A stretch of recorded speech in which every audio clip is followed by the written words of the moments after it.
I was halfway through cleaning up a backlog of vendor invoices when the email hit. Subject line, confidential, do not share. Problem was, it was shared with the entire ops team. Kyle from HR had fat-fingered the recipient list and blasted out a spreadsheet that was obviously never meant for our eyes. I clicked it out of habit, expecting a quick follow-up message recalling it. Didn't happen. Instead, I sat there, cold coffee in my hand, staring at line after line of salary data, names I knew, people I'd trained, people who still came to me with questions like, I was some damn Wikipedia page for finance ops. Mason Reeves, 2 years in, $143,000. Trent Adler, 8 months, $139,000. Vanessa Lynn, maybe 13 months on the job, $140,500. Me, 11 years, $102,900. I blinked a few times like maybe I'd read it wrong. Then I looked up. Mason was across the room, feet kicked up on his desk, laughing his ass off at some YouTube video. This was the same guy who asked me last week what a deferred asset was. I had to explain it to him using a whiteboard and 4 bullet points.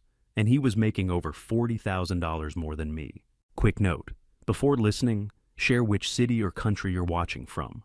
I didn't rage or make a scene. I saved the spreadsheet to my flash drive, closed everything else, and walked straight to Ray's office. Didn't knock, didn't message, just walked in and dropped my laptop right in front of him. I need to understand this. Ray looked like I'd slapped him in the face. He blinked, glanced at the screen, tried to act surprised. Didn't sell it. Jason, he started, then launched into the usual corporate garbage. Different market conditions. New hiring brackets. Policy caps. He even threw in, you know how it is. No apology, no explanation, just excuses. Then came the real kicker. Take it or leave it, I didn't say anything back. Just nodded once and walked out. Calm, focused. That night, I didn't drink. Didn't vent. Didn't text my buddy Gavin or pace around the apartment. I opened my laptop, cracked my knuckles, and started building a new spreadsheet. But this one wasn't for work. This one was for war. I worked through the night. Didn't eat. Didn't even stand up except to refill my coffee. The spreadsheet grew by the hour. Not some half-assed brag sheet either. I built a full operational analysis year by year, showing exactly what I did, what I created, and how much money I saved this company without ever asking for anything. Each year had its own tab. 2013, junior accountant, entry level. Built the first version of our automated reconciliation tool from scratch.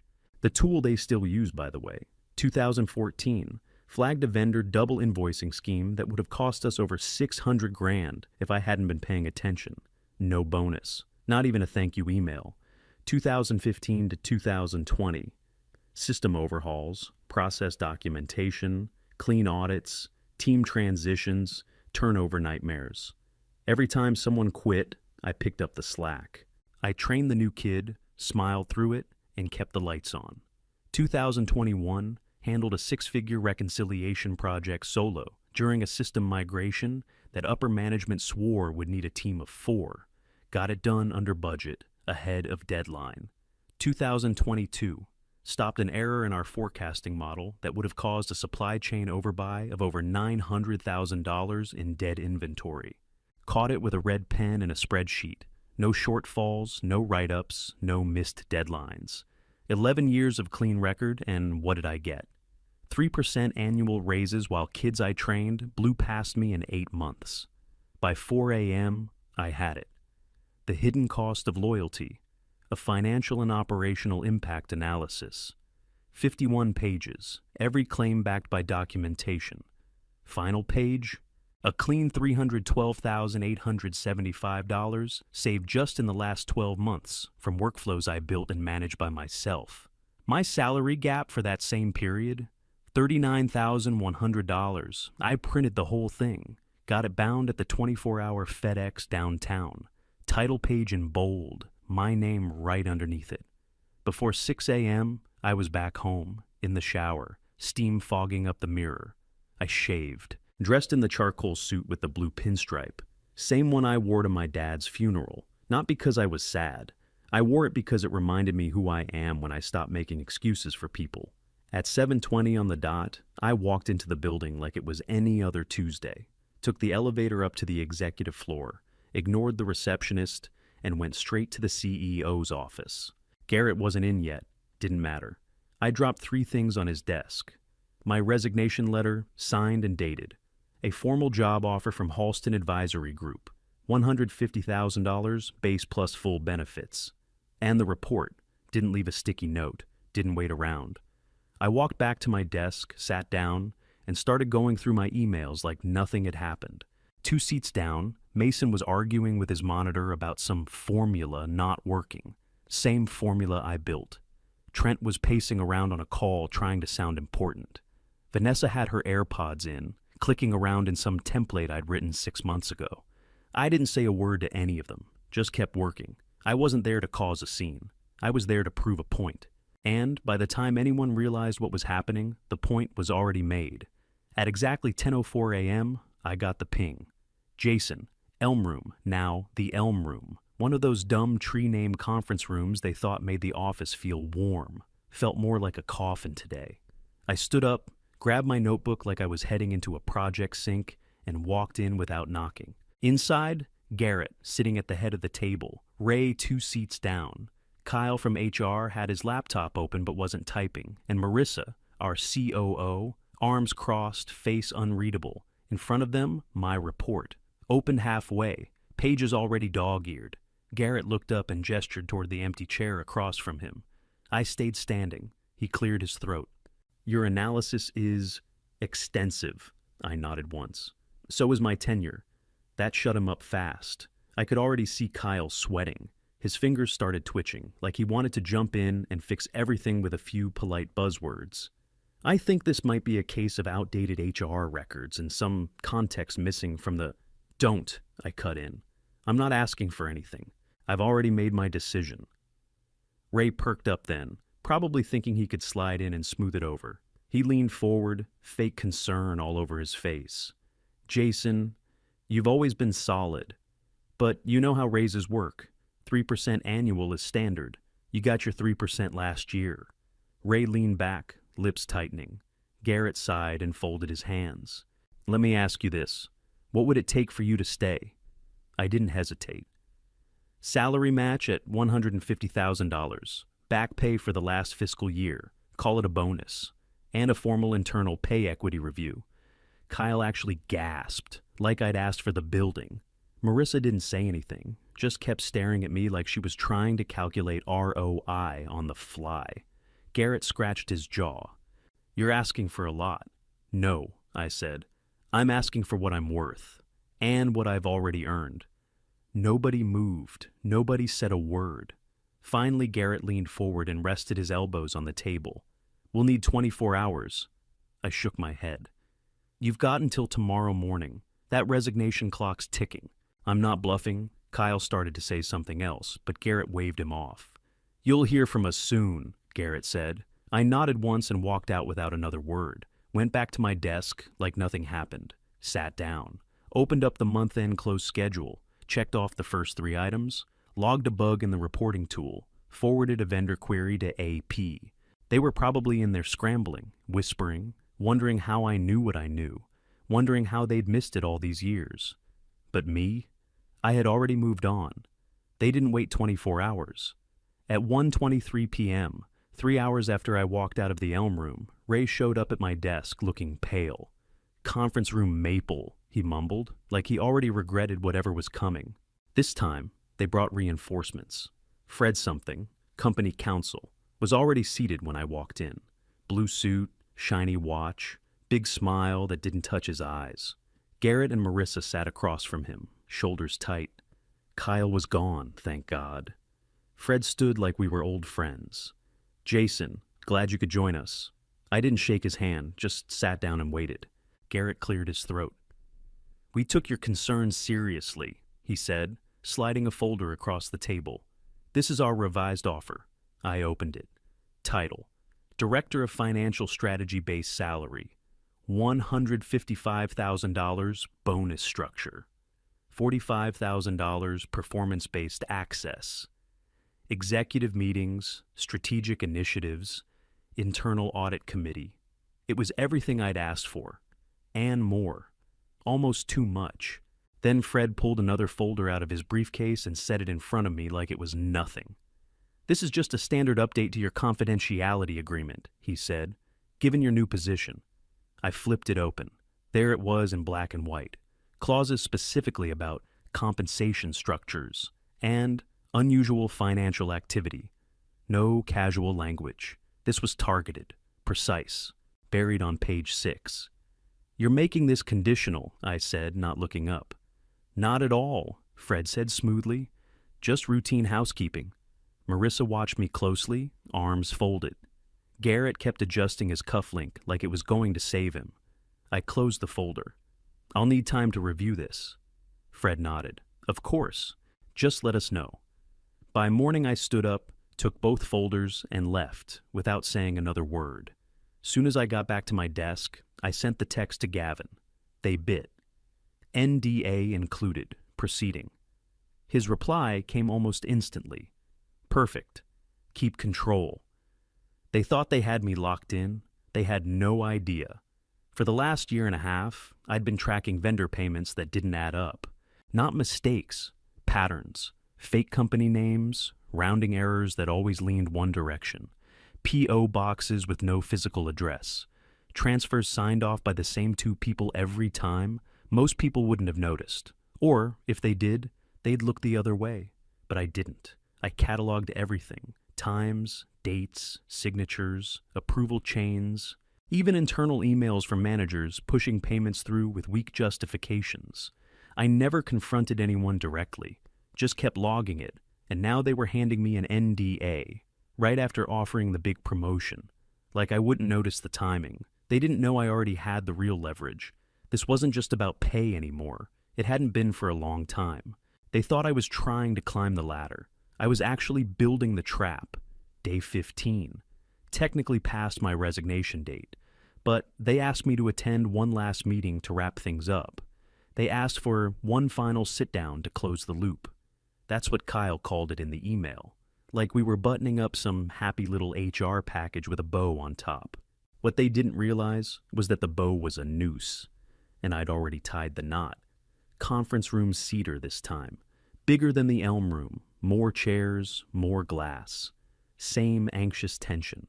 Garrett was already there, trying to look casual in his stupid Patagonia vest over a collared shirt. Fred was seated next to him, quiet, flipping through a legal pad like he was prepping for trial. Marissa stood near the window, arms crossed. She looked tired. There was a screen set up at the end of the table, and a few seconds after I walked in, the video call connected. Amara Fulton, chair of the board. Her face filled the screen, no smile, no greeting, just straight to business. "Let's begin," she said. Garrett stood and tried a smooth, friendly tone. "Thanks for your patience, Jason. I cut him off, dropped a slim black folder on the table in front of them. "Before we finalize anything," I said, "there's one more matter. You've got a $2.7 million embezzlement issue." You could hear the oxygen leave the room. Garrett froze, mid-step. Fred's pen slipped from his hand. I opened the folder and laid out the first page, a transaction map going back 18 months, all flagged payments, fake vendors, P.O. boxes linked to addresses with no physical offices, amounts growing slowly, quarter by quarter, staying just under internal audit thresholds. Flip the page. This is a list of vendor numbers created manually outside the procurement system. Next page. This is where it all leads. A holding company, Pine Grove Partners. Fred stiffened. "I've never heard of that company." "Funny," I said, sliding the next sheet forward, "because it's registered to your brother-in-law. Right here, public filing, state of Delaware." Fred opened his mouth again. "Hold on," I said, flipping to the last page. "This one's my favorite. Your initials, Fred, authorizing quarterly budget adjustments to accounts payable that match the Pine Grove Trail to the dollar. 3 different times." He slammed his folder shut. "This is a baseless accusation."